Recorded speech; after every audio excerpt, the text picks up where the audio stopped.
Hello everyone, I'm Meghana Rale, and today's topic for discussion is what counseling is not. Now, what is the need to talk about it?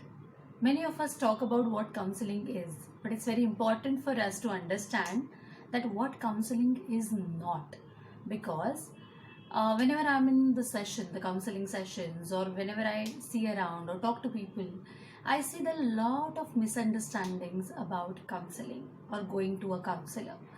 Uh, let's begin with the first one. Anita, who's lost her mother just a couple of months back, and she has a younger sister. She's the elder one. Is taking care of her mother because her mother and Anita stays in the same place. Anita is married and managing her own family. Now, whenever her mother feels lonely, she calls Anita, and her mother is actually feeling very empty, and she's devastated because she's not used to staying without Anita's father. And this is the first time that has happened, and demises can be traumatic sometimes, and her mother is having a tough time now. Whenever Anita gets a call from her mother, she feels stressed because she feels whether she'll be able to manage her mother's state of mind, and her mother is also struggling at the same time. Now, if Anita and her mother decide to go to a counselor, or they just mention that they should go to a counselor, people actually will raise eyebrows and they will say, "Oh, what? Counselor? Why? Are you having any mental illness? Are you feeling sick? What's the problem? Are relatives not there to share things?" Um, Similar cases with Rahul. Rahul is a working professional, and he's married, he has kids, but sometimes at work he feels tension.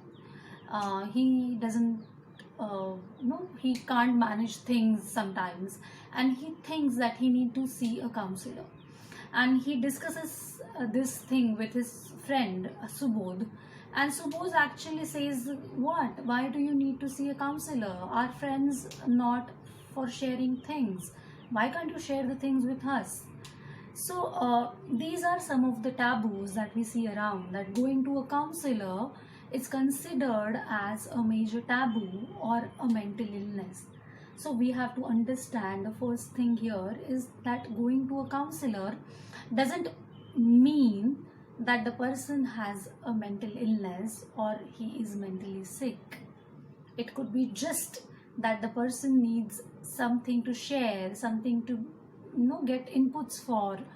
It could be any of these things. Second thing what we need to understand is that counseling is not a pill. It's not like a crocin that we take the tablet and we feel better. It's a therapy. It is going to take its own period of time to work on our belief systems, to work on our thoughts, our triggers, and then only it is going to give us results. So what we need to understand is it's not a pill. Third very important thing is counseling is not an overnight process. Like if I take medicine today, I may feel better in couple of days or overnight. But counseling does not give you results overnight. It may not give you results overnight. Of course, it will start giving clarity on thoughts and beliefs, but it will not show you results overnight. The last very important thing, the fourth point here is counseling doesn't always need to be reactive. For example,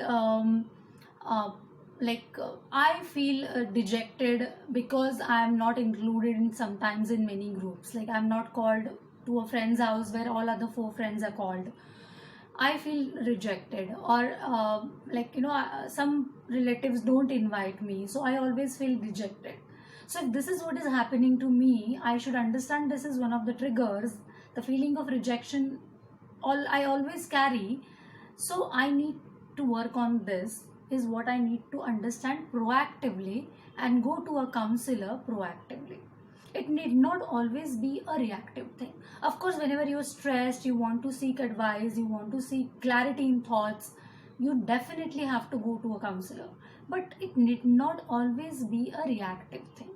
If you identify your triggers well in advance and then you think that I should see a counselor, it should be a proactive process. So we have seen four things that what counseling is not. First is, it's not because you're having any mental illness you go to a counselor. Second thing is, counseling is not a tablet. Third thing is, counseling is not going to give you results overnight. It's not a quick fix, it's therapy. And last, very important, the fourth point is, counseling need not always be a reactive process. It can be a very much a proactive thing.